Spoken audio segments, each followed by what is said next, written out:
Bab baru, bab ke-8, kita buriko tentang kelembutan hati.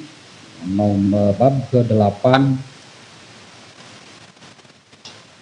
babu qaulillahi ta'ala.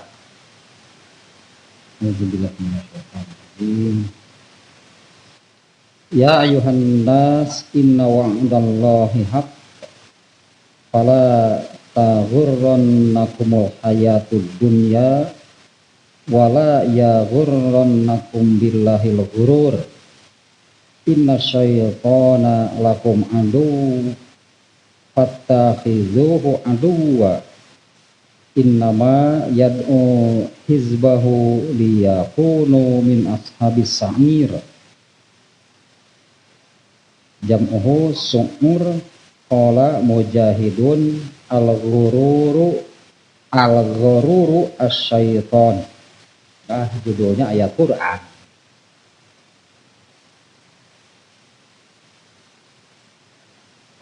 Judulnya bab ayat begitunya. Nah, ini nih Imam Al-Bukhari, ini metode penulisan Sahih Bukhari. Ini juga pernah disampaikan nih. Imam Bukhari dalam membuat kitab Sahih Bukhari,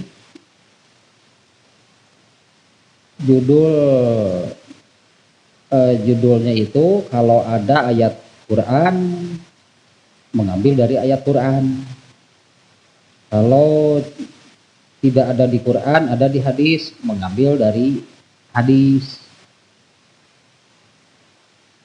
Kalau tidak ada hadis dari perkataan sahabat. Kalau tidak ada juga dari tabi'in. Atau kalau yang ini ya banyak juga gitu ya. Judul-judulnya itu yaitu kata-kata Imam Bukhari sendiri. Nah, bab sekarang ke-8 ini ayat saja dimuat gitu ya, dijadikan judul. Bab firman Allah Ta'ala, gitulah ya, seolah-olah kalau digitunya bab firman Allah Ta'ala yang barusan itu ya, yang dijadikan judulnya itu surat Fatir ayat 5 dan 6. Nah, hadisnya jadi judulnya panjang judulnya gitu. Bab wahai manusia. Nah, itu bab nate bab naon? Bab wahai manusia. Sesungguhnya janji Allah itu pasti, yakin, haknya. Janji Allah itu hakun. Janji Allah itu nah tuh hakutnya benar-benar pasti benar. Maka janganlah sekali-kali kalian tertipu oleh kehidupan dunia, dan janganlah sekali-kali kalian tertipu dalam taat, dalam beribadahnya atau untuk beribadah kepada Allah oleh al-ghurur, setan di sini yang maksudnya. Dan janganlah sekali-kali kalian tertipunya dalam beribadah, dalam taat kepada Allah itu oleh si penipu. Yang dimaksud setan ya si penipu di sini. Sesungguhnya setan itu bagi kalian adalah musuh, maka jadikanlah setan itu sebagai musuh. Hanyalah setan itu menyeru pasukannya, kawan-kawannya. Nah, tapi di sini kawannya bukan setannya yang dimaksud. Setan itu menyeru manusia agar mereka menjadi penghuni neraka. Itu intinya ya, agar mereka menjadi penghuni neraka. judul teh kitu tah.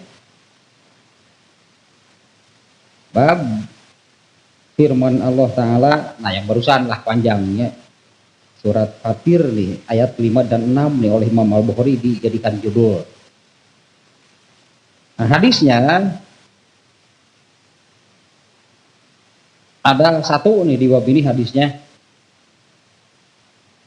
Hadisnya An-Nabna Abana Akhbaro Kola ataitu Usman bin Affana bitohurin wa huwa jalisun alal maqaid fatawaddoa fa ahsanal wudu'a thumma qala ra'aitun nabiyya sallallahu alaihi wasallam tawaddoa wa huwa fi hadzal majlisi fa ahsanal wudu'a thumma qala man tawaddoa misla hadzal wudu'i thumma atal masjida faroka arok ataini thumma jalasa gufiro lahu ma taqaddama min zanbihi.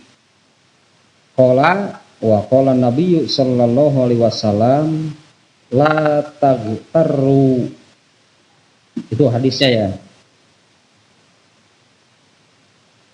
Ibnu Aban yang mengatakan, saya menjumpai Utsman bin Affan radhiyallahu anhu, saya mendatangi Utsman bin Affan dengan membawa air untuk wudhu.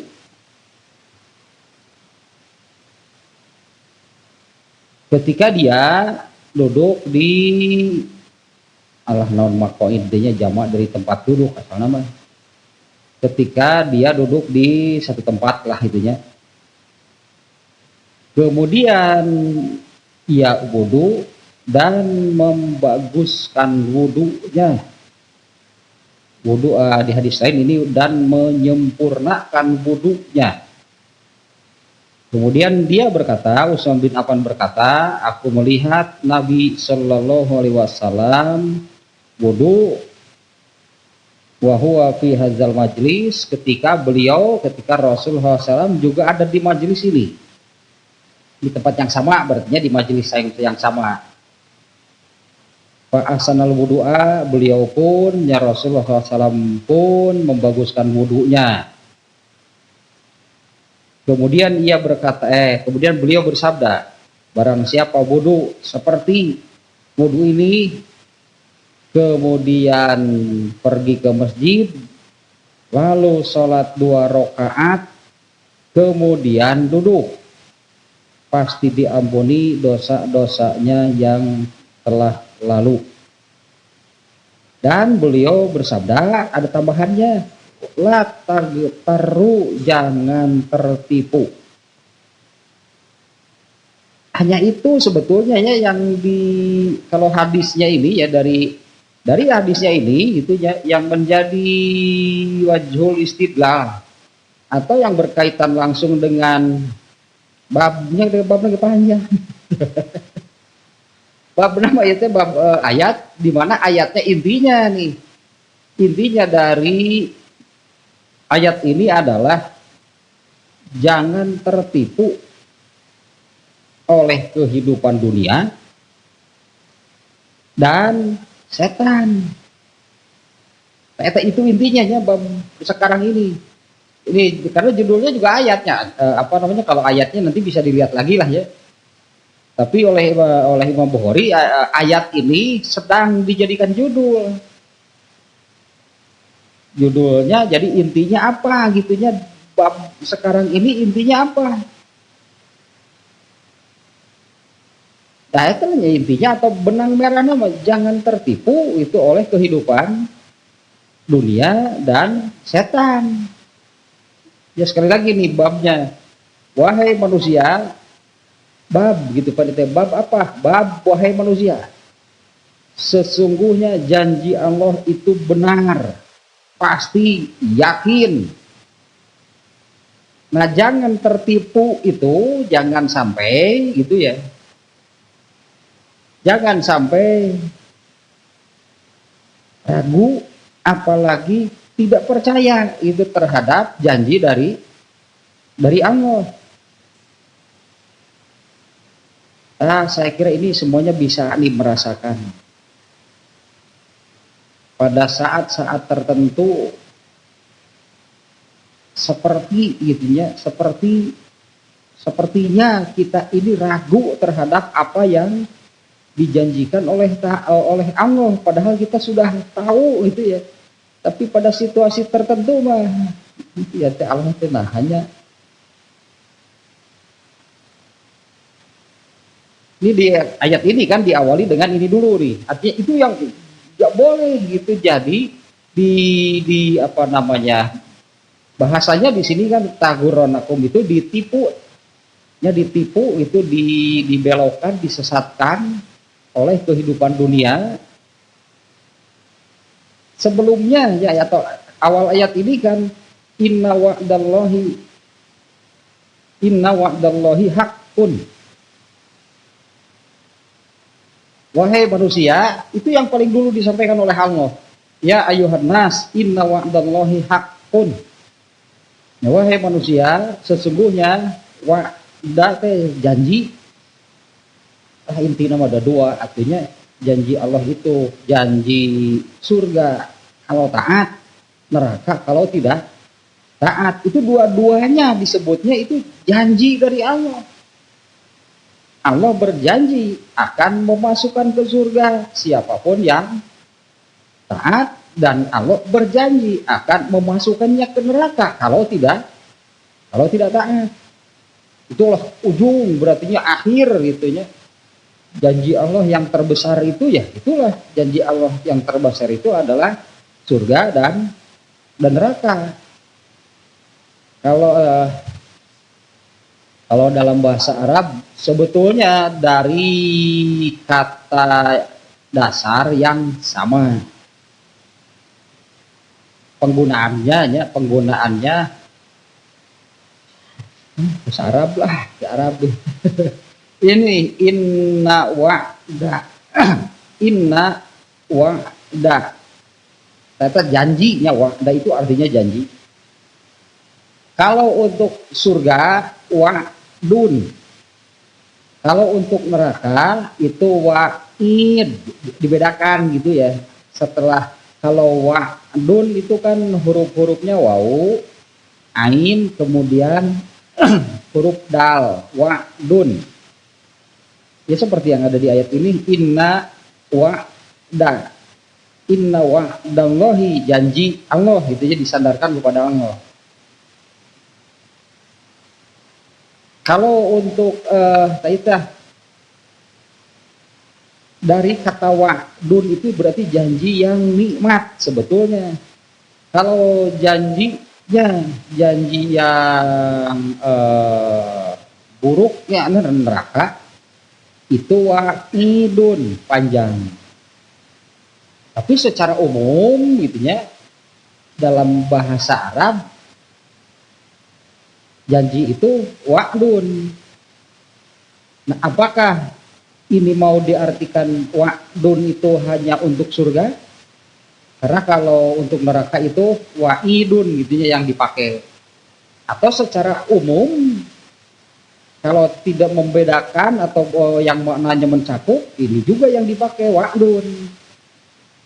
Nah, maka dari kata inna wa'dallahi haqqun, janji Allah itu yakin pasti benar, ini bisa mencakup dua-duanya, yaitu janji surga dan juga neraka. Ya kalau ya surga untuk yang taat, ya kalau neraka untuk yang tidak taat.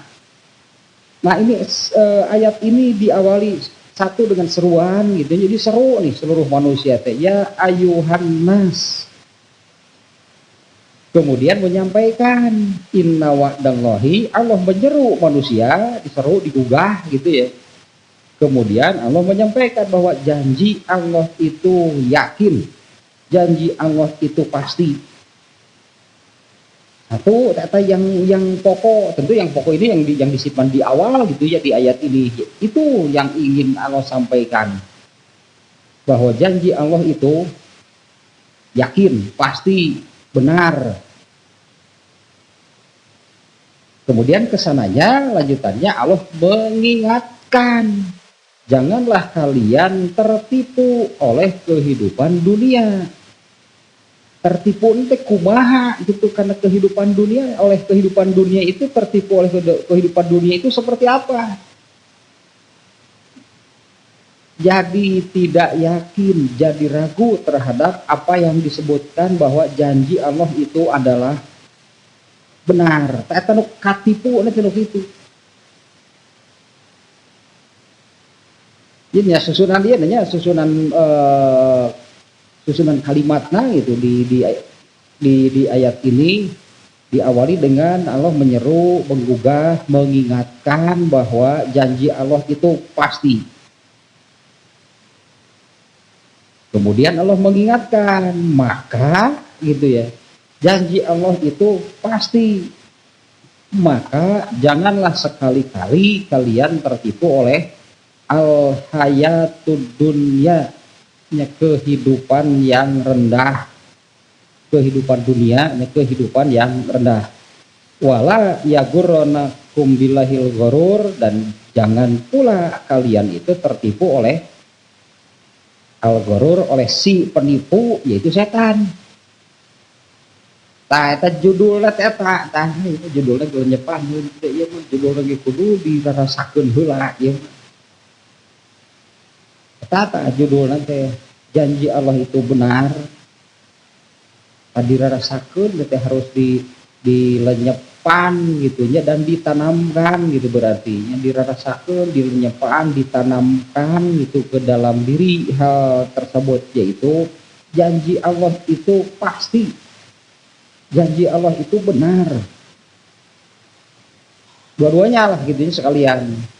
Artinya kenapa gitu ya, kenapa tidak juga anggaplah bersegera begini, kenapa tidak juga bersegera gitu untuk taat kepada Allah, karena bagi yang taat Allah menjanjikan surga, dan janji Allah itu yakin, tidak ada keraguan sedikit pun. Artinya kan kenapa tidak bersegera untuk taat, karena untuk yang taat Allah itu menjanjikan surga, dan sebaliknya itu kenapa itu tidak juga segera meninggalkan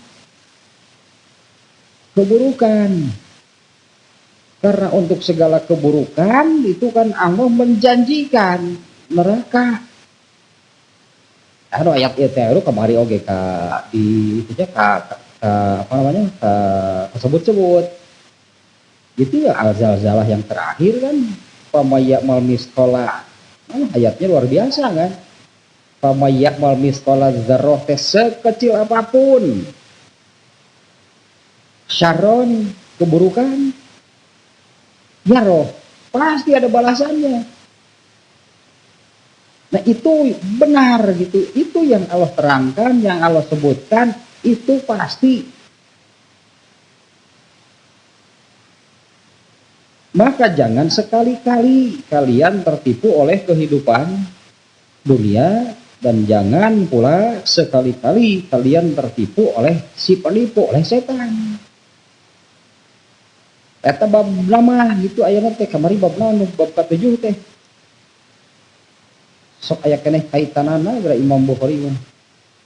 Oh iya kan, bab mewaspadai gemerlapnya kehidupan dunia eta nu nipu teh, karena dunia itu kan hijau.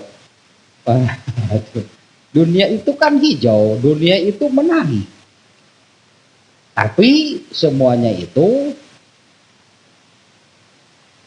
ya, dunia itu kan gemerlap, hijau, menarik gitu ya, menyenangkan, menggembirakan, seolah-olah gitulahnya nikmat gitunya. Padahal ukit katipu pan eta mah nu kitu mah aya ya peringatan nu di dieu. Indah, senang, nikmat, bahagia, padahal eta menipu. Ini masih ada kaitannya, jadi bab ke-7 dengan bab ke-8 ya. Kalau bab ke-7-nya kan mewaspadai bunga-bunga dunia, gemerlapnya dunia dan berlomba-lomba di dalamnya. Itu harus diwaspadai gitu. Kenapa? Tayana masih ada kaitannya dengan bab ke-8. Itu semuanya menipu. Eta palsu eta. Kalau dunianya gitulahnya dunia memang gemerlap, Nabi sudah menyebutkan dunia itu yang aku khawatirkan gitunya yang paling banyak di hadis kalau nggak salahnya yang paling banyak gitunya yang paling sering aku khawatirkan dari umatku ini adalah gemerlapnya dunia. Nah kemarin lahnya sudah dijelaskannya oleh hadis-hadisnya juga. Dan satu lagi setan juga menipu, artinya setan tidak akan menunjukkan yang buruk atau lain nipu menunjukkan yang buruk lah. Pasti setan itu akan menampakkan, memperlihatkan kepada manusia ya seperti dunia lah yang oleh manusia itu terlihat indah, terlihat gemerlap, terlihat menyenangkan, padahal itu juga sama. Dua kan disebut di ayat ini, jangan sekali-kali tertipu. Satu itu oleh kehidupan dunia, yang kedua jangan sekali-kali tertipu oleh si penipu yaitu setan. Kalau dunianya digambarkan sudahnya lah itunya sangat menarik, pokoknya gemerlap sangat menarik. Kalau setan itu kan menipunya bagaimana? Intinya sama, disebut menipu di sini bahwa kedua-duanya ya dunia dan setan lah ya. Kedua-duanya ini akan mengalihkan, membelokkan gitu, memindahkan manusia dari kemestiannya, keharusannya, kewajibannya selama hidup di dunia, yaitu ibadah. UUD itu apa?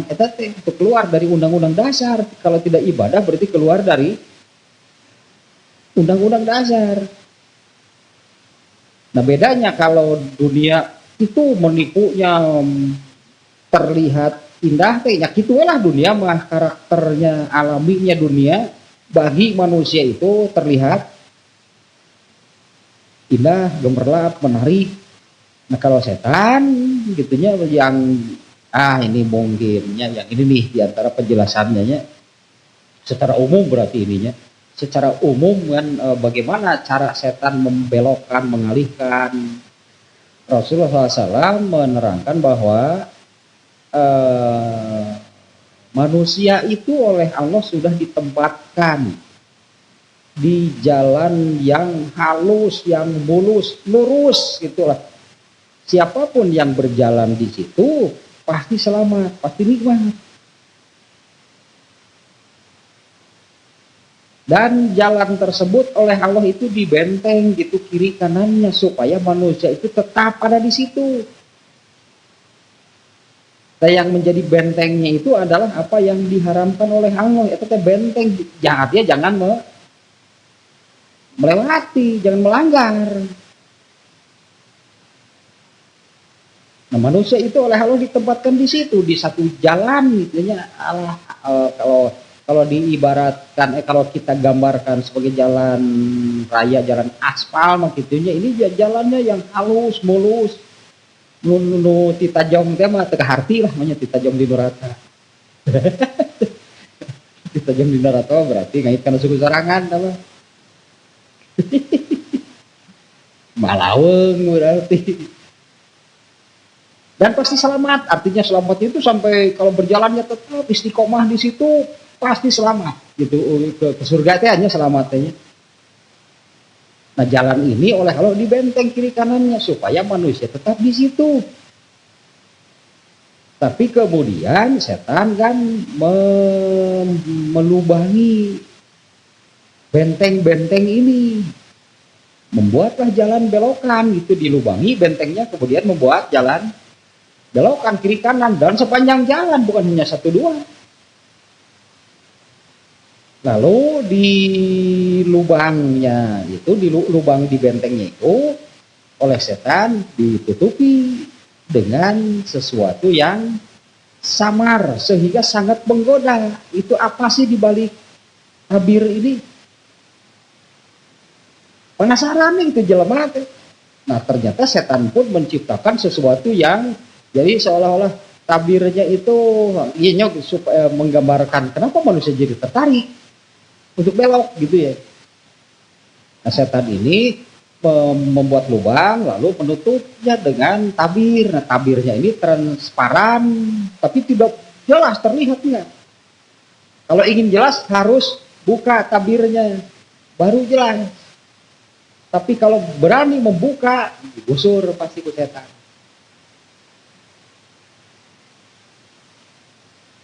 Ya, karena ini tabirnya adalah tabir kepalsuan. Tabirnya tabir kepalsuan nantinya.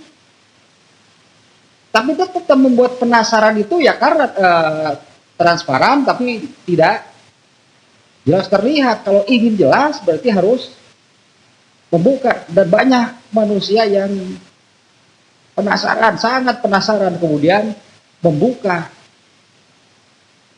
Nah setan itu membuat di jalan belokan-belokan ini, kalau tadi jalan ini kan jalan yang halus, mulus gitunya, berjalan di situ nih mas, dan pasti selamat.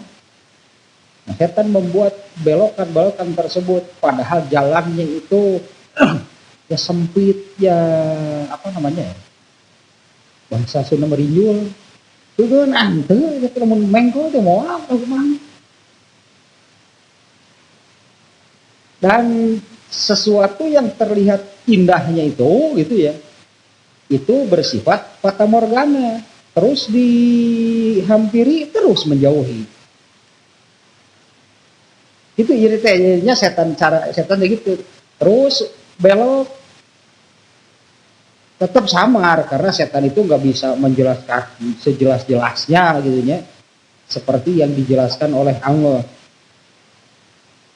Nah manusianya belok, oh iya di ujung jalan itu ada sesuatu yang menyenangkan yang dibuat oleh setan ya, dan setannya pun memang terus memanggil supaya ayo sini gitulah, seolah-olah apa yang kamu cari itu ada di sini. Yang berken nggak jauh ada tamjin aja juga fata morgana, dihampiri nggak jauhan, dihampiri nggak jauhan, tapi setan itu akan terus akhirnya akan menyesal. Kenapa gini terus nggak jauhan? Itu yang ingin diraihnya dengan melalui jalan tersebut ini kan fata morgana terus semakin jauh. Itu semakin jauh masuk mengikuti, sebut nantelahnya mengikuti perangkap setan itu untuk balik lagi berat. Karena setan tidak akan membiarkan. Nah, setan ini tidak akan membiarkan orang dengan mudahnya balik lagi itu ke jalan yang benar. Pasti akan terus dipengaruhi, diseret lah intinya. Nah dua tanya di ayat ini intinya bab ke-8 ini nih ya. Karena ayatnya yang dijadikan judul, artinya apa sih intisari itunya, substansi benang merah nih dari ayat ini, itu yang dijadikan judul oleh Imam Bukhari.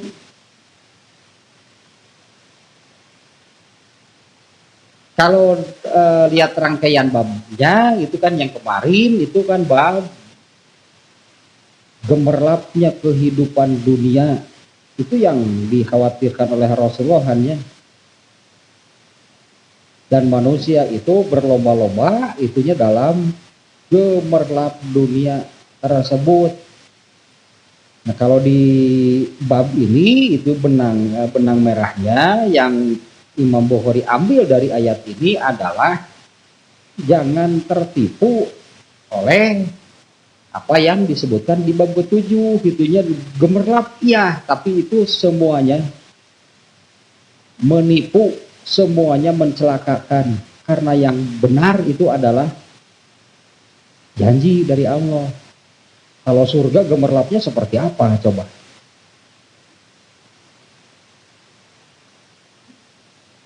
Ya unik, ya unik, rumit, luar biasa sempurna gitunya segalanya gitu, yang skenario Allah, settingan Allah gitu. Kalau surga bisa dilihat mah itu percuma. Maknya masa ada orang ini dunia, ini surga yang bisa dilihat dengan jelas, milih dunia. Asa bodoh-bodoh tinggi jelema. Surganya kan Allah sembunyikan gitu kan, Allah gaib kan surga. Kalau dunia nampak, kalau dunia nyata. Karena dengan situasi seperti itu gitu ya, nah Allah menerangkan surga seperti apa. Mata kudu pintar lah, gerangalah kabayang surga teh. Ya, harus mampu lah artinya ya. Ya karena instrumen pada manusia itu kan untuk bisa menangkap lah gitunya, untuk bisa menangkap semua penjelasan dari Allah tentang surga. Instrumennya kan biar bagaimanapun lah gitunya, melalui penglihatan, melalui pendengaran gitulah, mendapatkan keterangan penjelasan tentang surga. Kemudian dicerna sampai digambarkan lah gitunya penjelasan dari Allah itu dengan akal. Dengan akalnya lemah, hese. Atau yang mata batinnya suram. Padahal penjelasan sudah kurang apa dari Allah. Ngeri itu ketinggali gitu oleh mata batinnya suram. Apalagi yang buta gitu mata batinnya. Tapi yang bisa menghidupkan dan menjadikan mata batin, pendengaran batin lah gitunya tajam, itu adalah iman. Kalau imannya sempurna, mata batinnya tajam pasti. Kalau Rasulullah SAW itu anggapnya, bukan anggap, memang iya ya. Kalau Rasulullah SAW itu surga dan neraka sudah melihat. Karena kepada Rasulnya, kepada Rasulullah SAW, Allah sudah memperlihatkan surga, sudah memperlihatkan neraka. Bahkan waktu Isra Mi'raj, Rasulullah mengatakan, aku diajak masuk ke dalam surga. Nah kalau selain Nabi kan gak ada kan yang seperti itu. Para sahabat lah itunya, para sahabat hanya mendapat penjelasan melalui lisan gitu, melalui penjelasan dari Nabi. Surga seperti ini, neraka seperti ini. Tapi karena mata batinnya tajam, seolah-olah mereka itu sudah benar-benar melihat, mendengar, merasakan surga, mendengar gitunya, melihat, merasakan neraka. Sehingga kesungguhan para sahabat untuk masuk surga itu sudah tidak terbendung. Dan ketakutan para sahabat terhadap neraka itu juga sudah sangat luar biasa. Seolah-olah mereka sudah melihat sendiri neraka. Contohnya ya, kalau keimanannya yang sempurna, misalnya Abu Bakar kan yang ketika mendengar Rasulullah membacakan ayat itu kan, fama ya'mal misqala dzarratin syarron yarah, dia nangis. Abu Bakar tidak sanggup kalau harus masuk neraka. Artinya meskipun hanya dengan dosa sebesar debu dan hanya satu, ngeri kan neraka mau sanggup. Sampai seperti itunya Abu Bakar merasa takut dengan neraka, sih gak nunggu apal wae gitulah mencik orang itu, sih gak apal neraka sih kumaha. Rasa takutnya sedemikian besar gitunya, itu karena iman Abu Bakar itu sempurna, sehingga mata batinnya, telinga batinnya gitunya, rasa dan akalnya itu tajam. Beda dengan orang kafir yang Allah menyebut mereka itu lihat ya dina Al-Baqarah ayat berapa, 17 gitu, sumun, bukmun, umyun, fahum, alah lain itu buta, tilu tuli bisu balik. Kenapa buta? Buta itu buta melihat apa? Karena orang kafir itu kalau mata lahirnya kan bisa melihat sama.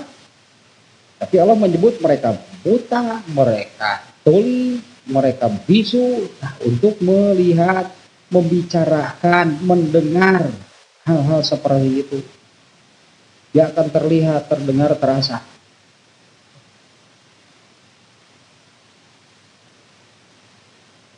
Nah di ya puguh deui nu kitu mah gitunya.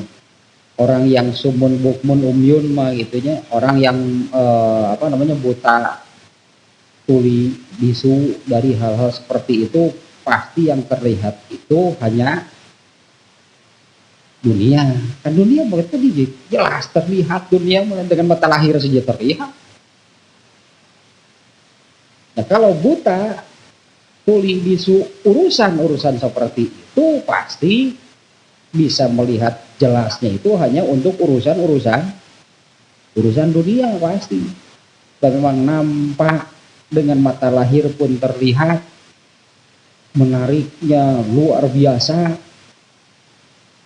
sementara hatinya tidak diarahkan kepada hal-hal yang tadi, ya pastilah akan terbawa gitulahnya, akan diarahkan hanya untuk kehidupan dunia.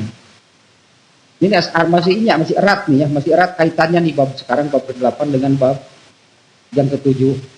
Kalau di bab ke-7 menerangkan sangat gemerlap, sangat menarik, dan Rasulullah sangat mengkhawatirkan umatnya akan terbawa karena memang sangat menarik. Nah di sini menyebutkan bahwa dunia yang gemerlap, menarik, kuricak kurino, glowing dan sebagainya lah gitu.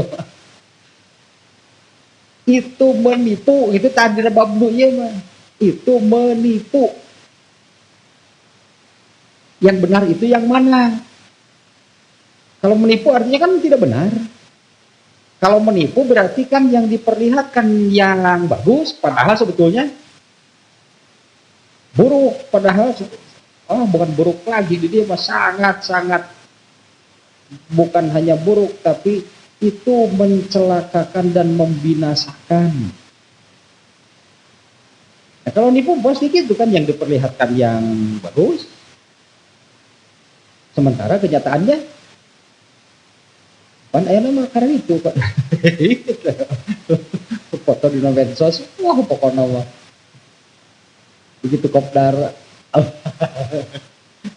itu kopdar langsung kabur boy. Eta nipu berarti ya, tadinya ya bab nahlanya, ini babnya adalah janji Allah lah yang benar meskipun dunia itu gemerlap. Itu tanya ini nih, janji Allah itu yakin. Salamun ayat itunya berarti kalau di dalam hati dah, soal hati ari yakin, ragu itu kan bagian hati namanya. Nah kalau masih saja, bisa jadi akan muncul lagi nya, karena itu setan kan tidak akan diam. Muncul lagi itu ragu itu terhadap Al-Quran, ragu lagi terhadap apa yang diterangkan itunya, diajarkan oleh Allah teh. Apa buktinya? Kadunya deui. Tah teh yakin keneh wae, berarti gitu sebetulnya. Apa tidak yakin dengan janji Allah sehingga terbawa lagi, terseret lagi oleh urusan dunia, keduniaan. Ini yang saya katakannya rumit, unik, kompleks, luar biasa sempurna. Taekeun deui imana, taat deui. Dan Rasulullah SAW pun kan sudah menyebutkan bahwa iman seseorang itu al-imanu yazidu wayan kusu, bahwa iman seseorang pun berperan di situ, artinya karena iman seseorang itu bisa bisa naik, bisa juga turun. Sebetulnya kuncinya di situ. Kalau iman sudah sempurna malah ya nggak akan ada muncul keraguan. Mohon adanya yang ada pasrah. Pasrah. Wah, yang muncul keraguan, buktinya lah gitu aja, ciri lah gitu nya. Ciri muncul keraguan itu tertarik lagi dengan urusan dunia. Terbawa lagi. Intinya tertarik lagi dengan gemerlapnya urusan dunia. Contohnya yang baru kalau seperti Abu Bakar itu adalah contoh harus yang terbaik ya. Kalau bagi Nabi jangan dikatakan yakin, jangan dikatakan yakin lagi ya bagi Nabi mah, karena Allah sudah memperlihatkan surga dan nerakanya. Nah bahkan hadis ini ya kalau nggak salah lebih dari satu kali lah ya Rasulullah menyampaikan seperti ini. Di antaranya waktu gerhana itu sebetulnya menakutkan. Bahkan ayat Quran atau hadisnya yang menyebutkan kami mengadakan gerhana. Kami mengadakan gerhana itu untuk menanamkan rasa takut pada manusia. Ayat atau hadisnya yang menyebutkan itu. Kami awalnya mengadakan gerhana itu untuk menanamkan rasa takut pada manusia. Tanpa agama pun ternyata kan manusia ketakutan kalau kejadian gerhana. Dengan inilah apa sih yang dilakukan gitunya apabila terjadi gerhana. Jangan menurut agama Islam dulu lah sebelum atau yang bukan Islam nih, mereka kalau terjadi gerhana kemudian apa? Orang jahiliyah saja dulu ketakutan. Di sekitar kita dulu juga tahun berapa lah gitunya sebelum ada jadi ibadah menurut Islam, justrunya kalau ada gerhana itu kan ada ibadah khusus terkait dengan kejadian gerhana, termasuk kan sholat gerhana.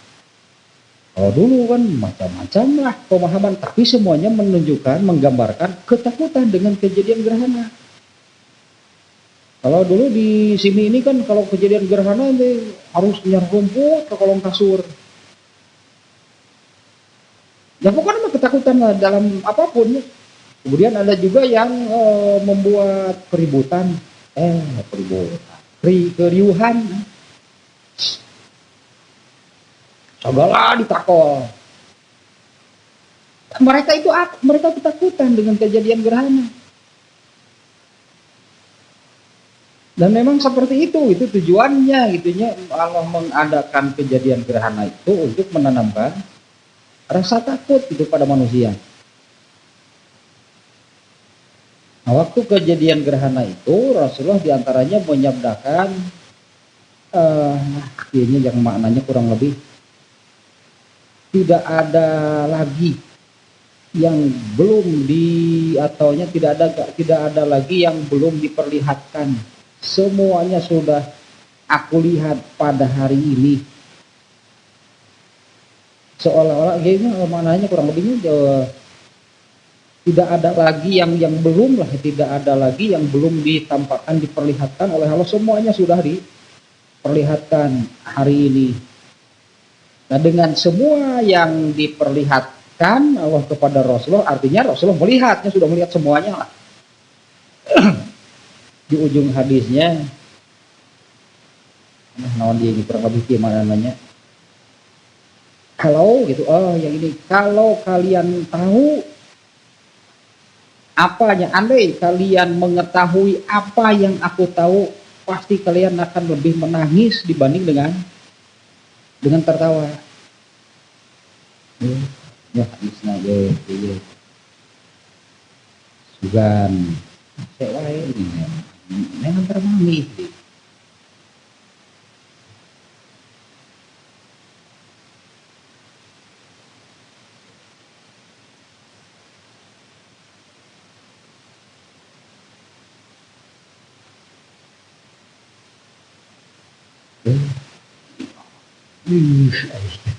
Jangan terpanggil.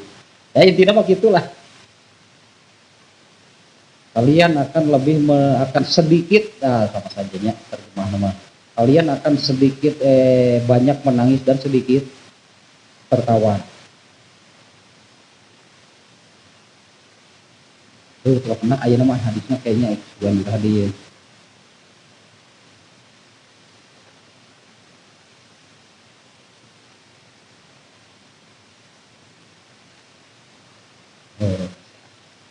Ke diri ya. Ya judul nah lainnya wah biasa teh membohori pada pikiran Imam Bukhari pan aya di judulna.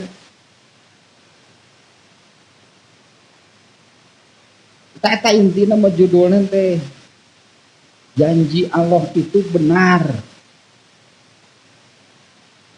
Maka jangan sekali-kali tertipu. Jadi tertipunya seperti apa? Makna tertipu nanti muncul keraguan, ketipu berarti muncul keraguan gitu di dalam hati terhadap yang dijanjikan oleh Allah.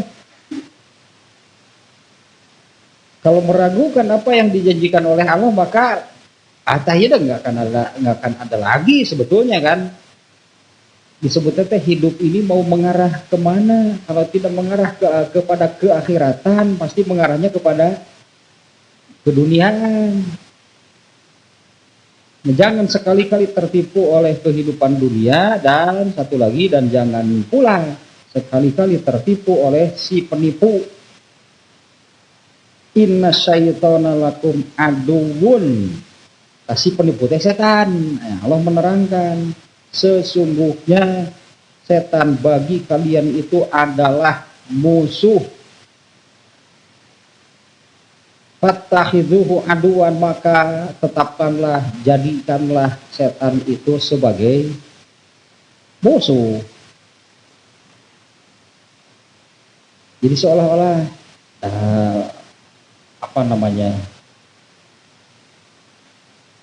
kamuflase bahasanya apalah, nyamar dan sebagainya gitunya. Setan itu menghampiri manusia, kemudian seolah-olah menjadi kawan, padahal musuh, anger gitu. Itu musuh itu. Ini nih peringatannya, inna syaitana lakum aduwwun. Setan itu menghampiri, mendekati, seakrab, lalu menawarkan sesuatu yang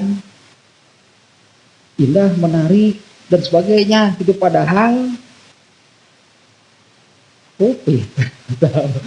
yang ditawarkannya itu karena setan ini menipu.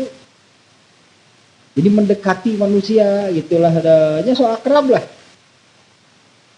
Menawarkan sesuatu yang sangat menarik, yang indah, nah manusia akan tertarik. Nah ini setan Allah mengingatkannya bahwa setan bagi kalian itu adalah musuh. Bahkan sejak awal manusia tertipu itu. Sejak awal manusia tertipu itu kan oleh setan kan, diarahkannya Nabi Adam dan Hawa dulu di waktu di surga itu kan oleh setan itu terus diakraban, diajak ngobrol, terus diharewosan dan sebagainya, akhirnya tertipu. Itu contohnya sudah jelas. Yang menyebabkan Nabi Adam dan istrinya Hawa itu melakukan pelanggaran itu karena mereka dibisiki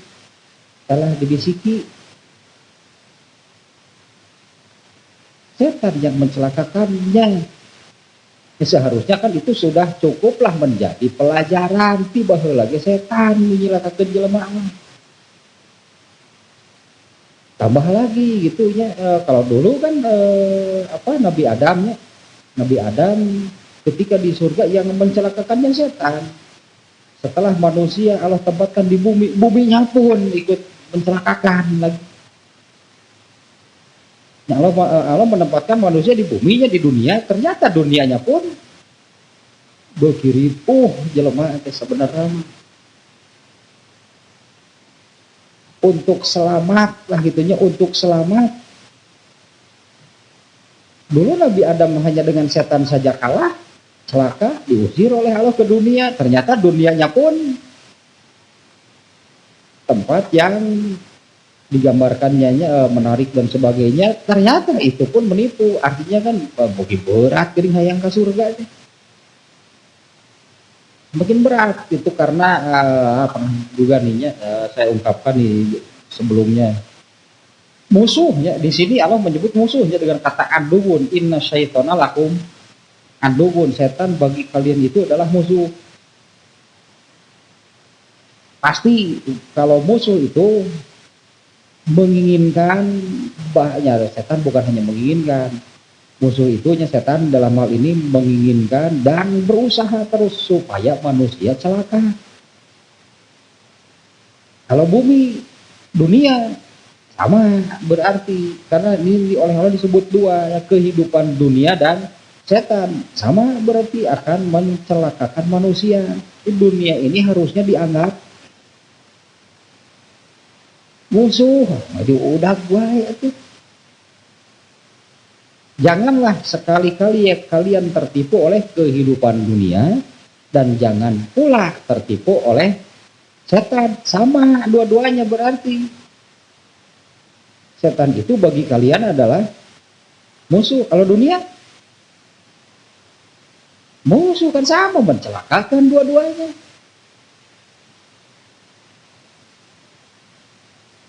Yang disebut mencelakakan ini kan yang menyelamatkan dulu atau sebaliknya. Yang menyelamatkan manusia itu apa?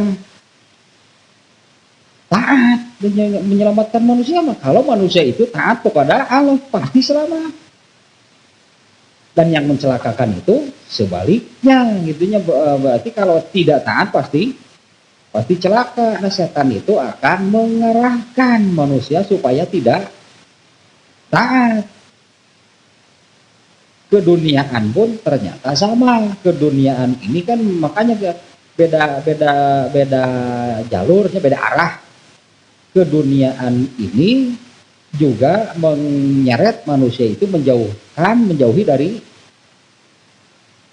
keakhiratan. Sama sebetulnya oleh setan manusia itu diarahkan supaya menjauhi ketaatan. Ketika hidup di dunianya berarti oleh setan itu manusia itu diseret itu supaya menjauhi ketaatan kepada Allah. Dunia juga sama. Dua-duanya musuh nih kalau dengan kata-kata ini ya. Jangan sekali-kali kalian tertipu oleh kehidupan dunia. Jangan pula tertipu oleh setan. Sama ternyata kan antara kehidupan dunia dan setan. Dua-duanya penipu, dua-duanya pasti mencelakakan. Tapi kan dunia tadi herang buricak burinong pikara seponnya eta tak cilaka teh dunia pika sabeuleuh mah pada ninggal teh. Ya kalau dunianya gitunya tapi karesepeun buruk gitunya pasti ditinggalkeun. Justru di eta teh jangan tertipu oleh kehidupan dunia, karena kehidupan dunia itu menarik. Nah, maka sebetulnya sama kalau Allah menyebut di sini bahwa setan itu musuh, dunia juga musuh kalau begitu. Kehidupan dunia juga musuh. Ini yang sekali lagi ini sering deh yang disebut al hayatud dunianya di ayat ini. Kehidupan dunia ini apapun yang menjauhkan dari ketaatan, entah ke dunia. Karena setannya akan menjauhkan manusia dari ketaatan. Nah, dunia juga sama menjauhkan manusia dari ketaatan. Dua-duanya musuh, dua-duanya mencelakakan sama. Kemudian satu lagi itu yang akan mencelakakan manusia nih ya. Nafsu yang ada pada diri manusia. Sama tidak bisa diingkari, tidak bisa dipungkiri, tidak bisa dibantah, tidak bisa dihilangkan. Allah sudah memasukkan nafsu, an-nafsu ke dalam diri manusia. Di mana an-nafsu ini juga menyeretnya kepada yang buruk, ripuh, bener jadi jelema teh geuning hayang ka surga aja. Lalu ta musuhna dunia, setan, an-nafsu. Kalau malaikatnya Allah tidak memasukkan sesuatu yang disebut dengan an-nafsu ke dalam diri malaikat, sehingga malaikat itu tidak ada kecenderungan melanggar, karena tidak ada yang mengarahkannya, nafsu yang mengarahkan nanti. Lo kita musuhna hiji deui terakhir ya, musuh manusia itu adalah al hawa. Opat berarti musuh manusia ya kan. Ya al hawa teh yang kita resep lah pokoknya mah. Jadi ada kehidupan dunia, ini jelas sekali nih ayatnya, bahkan bukan hanya satunya yang mengingatkan seperti ini. Hanya bab ketujuh Imam Bukhari mah judulnya mewaspadai hal tersebut, yaitu mewaspadai gemerlapnya kehidupan dunia. Dunia harus dijadikan musuh, malah dikejar-kejar oleh manusia, mengejar, mencari, menginginkan kehidupan dunia. Atau dikarakam disebut nanti nyamperkan musuh mah nu ngajauhan wae di udang gitu ku musuh mah rek dicilakakeun, ayeuna nyelampeurkeun nenereangan teu puguh geunah meureun eta mah tinggal masuk perangkap disebutnya teh banyak. Yang menjauhi saja kan oleh setan terus dikejar, digoda, diseret gitu, supaya dunia juga sama sifatnya seperti itu. Yang manusianya malah mencari gitu, menginginkan kehidupan dunia. Beren kena dunia teh tinggal cicing datang tako jalan jalan kena kehidupan dunia. Yang mengikuti setan sama, yang taat saja digoda, apalagi yang tidak taat. Nah, yang taat saja kan itu terus akan digoda. Pokoknya mah hirup keneh mah, itulah prinsipnya setan. Aja mah hirup keneh mah, ya kan tidak ada yang tidak digoda. Ini malah manusianya menghampiri dan mengikuti setan. Itu berarti sakit ketupan itu setan. Ini cek video cerita kita kabaran. Ari jelema di nu katipu teh siap. Jelema dasar tuh.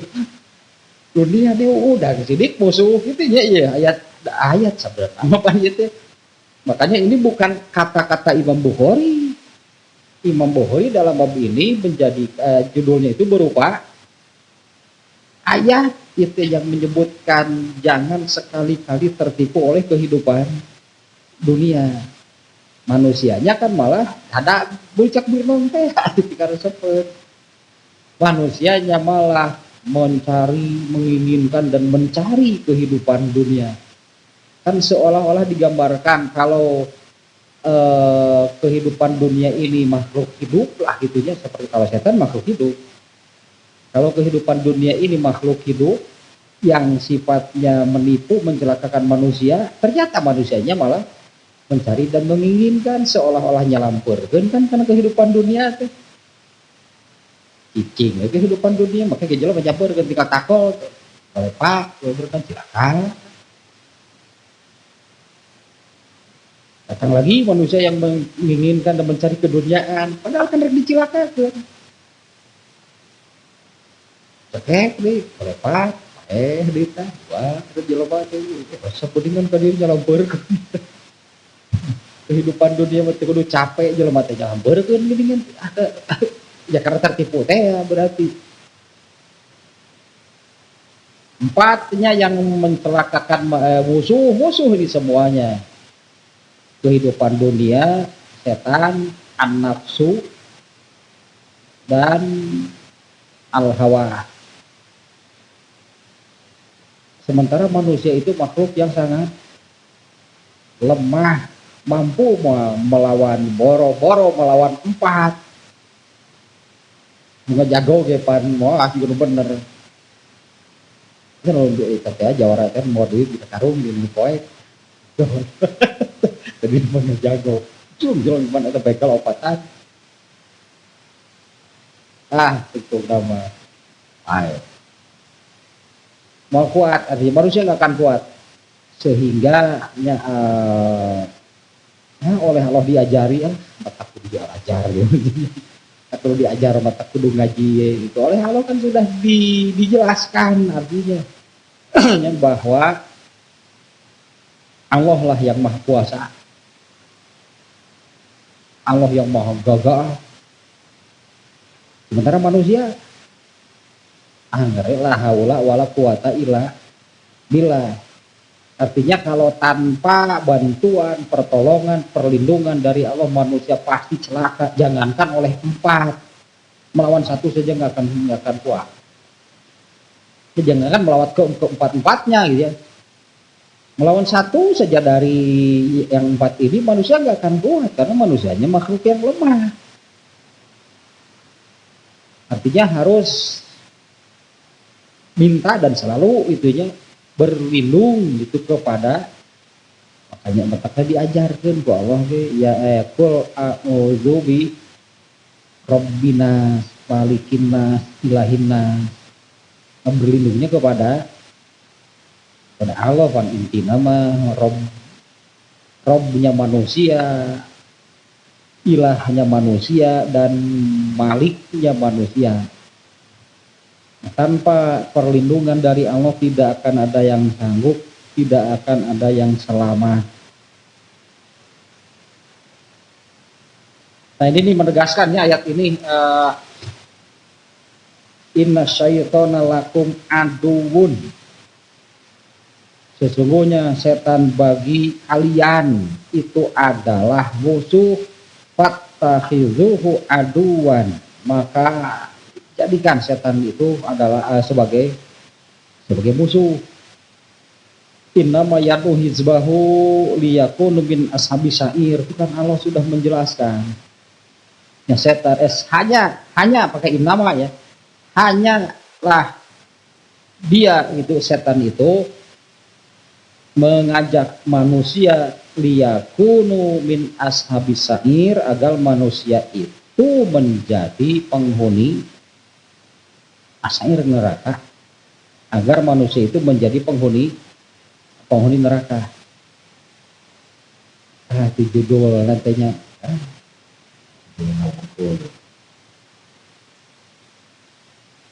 Kalau hadisnya ini tentang wudu, hadis nama tentang dibahasnya tentang wudu nama. Itu kan hadisnya menerangkan Ibnu Aban mengatakan, aku mendatangi Utsman bin Affan sambil membawa air untuk wudu. Kemudian Utsman bin Affan wudu dengan wudu yang sempurna, wudu yang terbaik lah itunya. Setelah selesai wudu, Utsman bin Affan mengatakan, aku melihat Rasulullah SAW wudu seperti wuduku ini.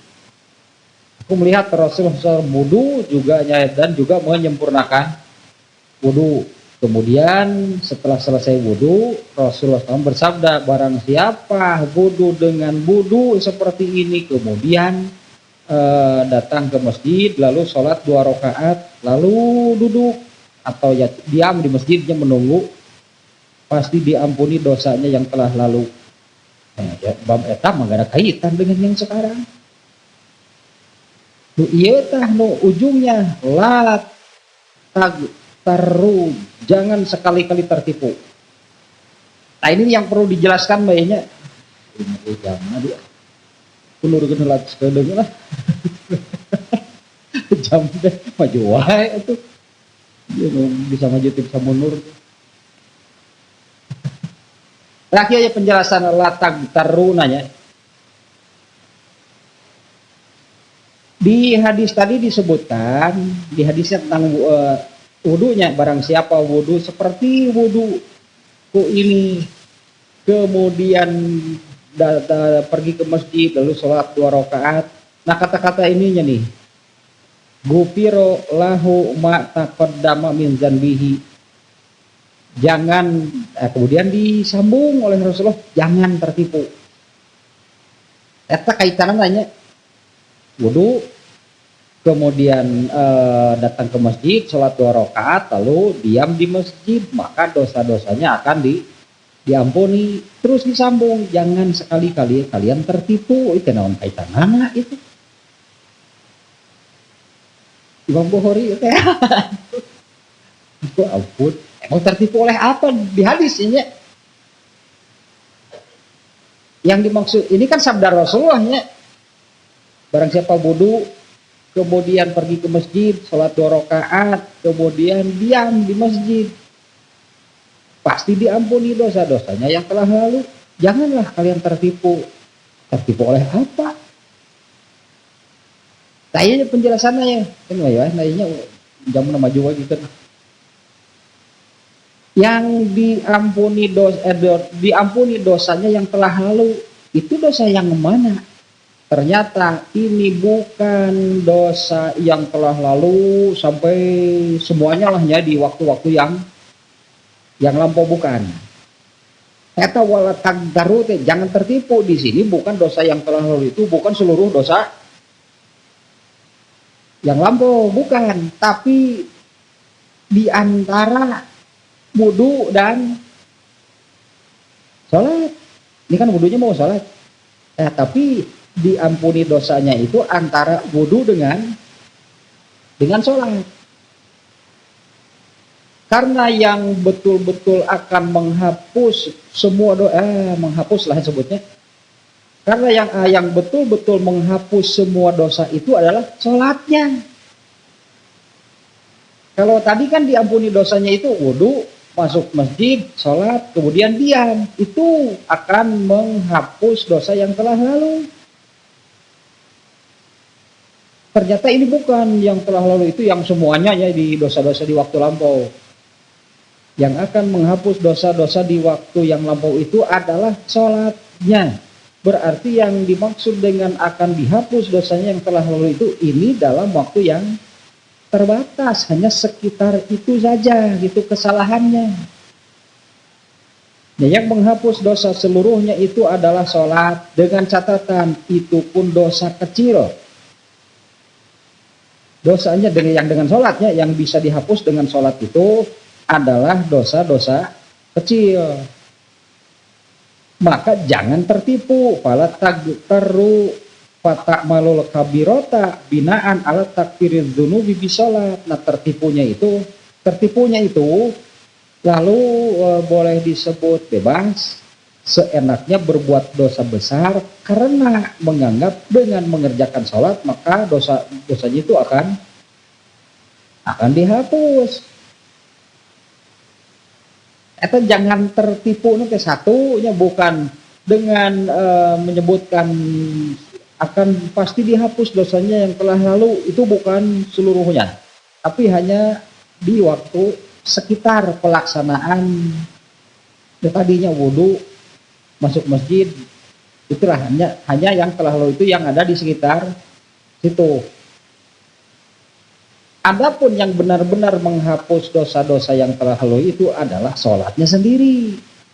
Tapi jangan tertipu, karena yang dimaksud dengan sholat itu menghapus dosa itu dosa kecil. Nah, jangan tertipunya itu jadi dua. Jangan tertipu merasa merasa dengan wudu tadi belum atau tidak dengan sholatnya, dengan wudu masuk masjid yang tadi di hadisnya itu diampuni dosanya yang telah lalu. Jangan tertipu, bukan dosa seluruhnya, karena yang menghapus dosa seluruhnya itu yang telah lalu itu adalah sholatnya sendiri.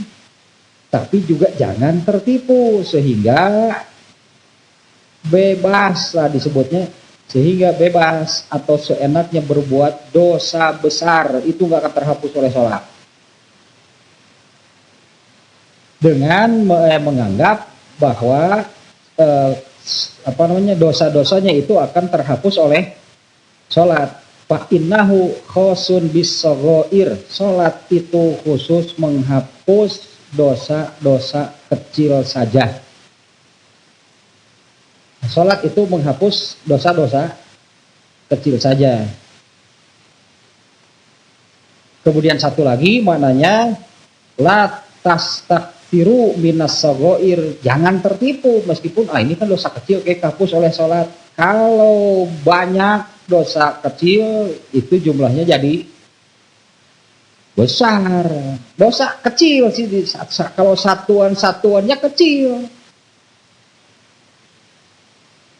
Tapi kalau banyak artinya kan jadi isi pasir kan, pasir teh kalau banyak kan bisa disebutnya bisa menggunungnya, padahal kalau satuannya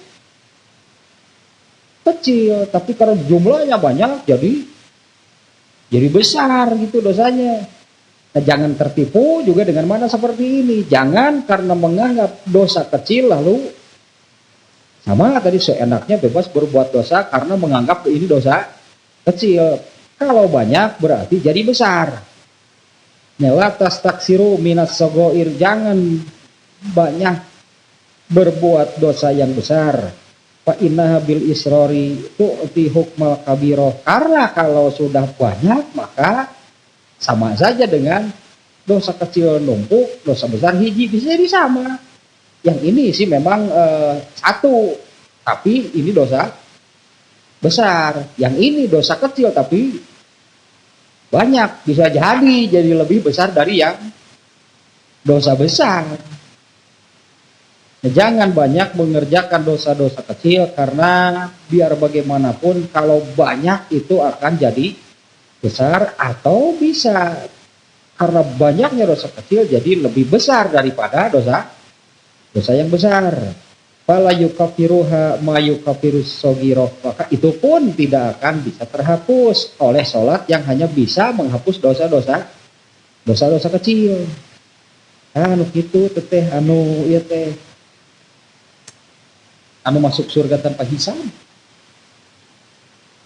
Yang masuk surga tanpa hisab itu kan Abu Bakar, Umar bin Khattab. Apa mereka tuh tidak punya dosa? Ada, pasti mana ada. Manusia yang tidak punya dosa hanya Rasulullah. Tapi itulah dosanya ini yang sudah dipastikannya masuk surga tanpa hisab. Bukan tidak punya dosa, tapi dosa mereka itu nggak ada dosa besar. Dan jumlahnya pun sangat, hitung-hitungannya itu kehapus ke sholat nanti.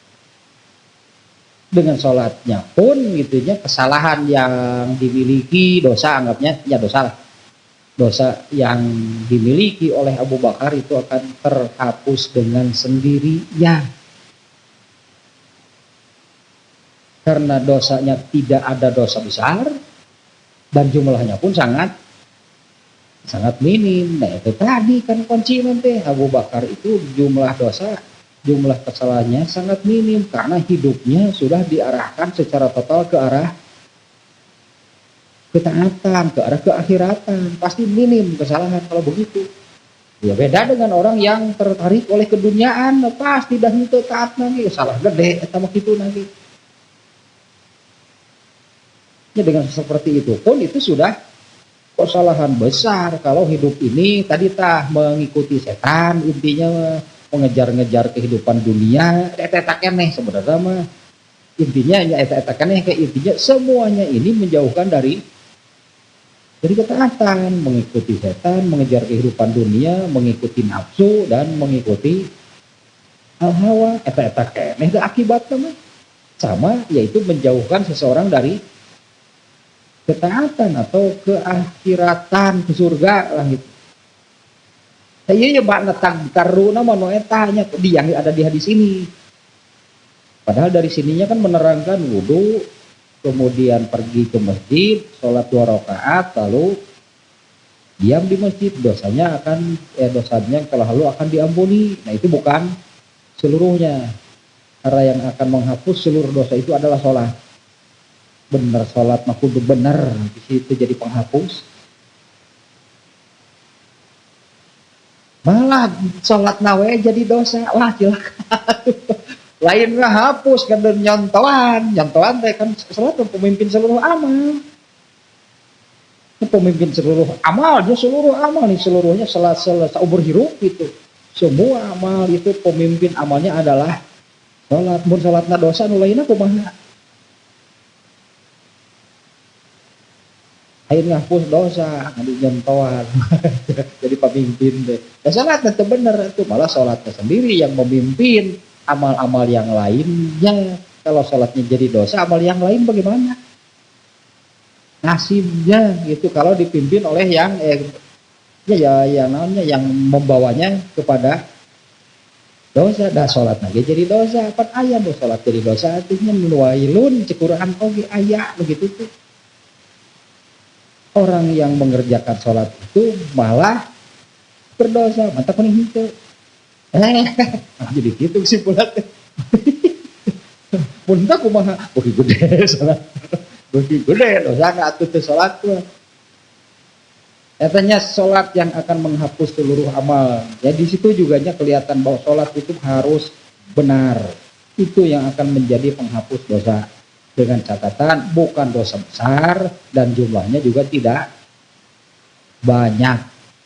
Dosa kecil itu meskipun kecil satuannya, kalau banyak bertumpuk bisa jadi lebih besar dari dosa besar. Oh, itu sudah nggak akan bisa terhapus oleh sholat. Terus tadi judulnya gimana itu judulnya gimana itu dibahas di Imam Bukhari, ampun. Kita inti namanya bab yang sekarang ini jangan tertipu oleh kehidupan dunia, tertipu oleh kehidupan setan. Yang benar itu adalah janji Allah. Setan itu musuh, jangan sekali-kali dijadikan teman. Harus diposisikan, dijadikan sebagai musuh.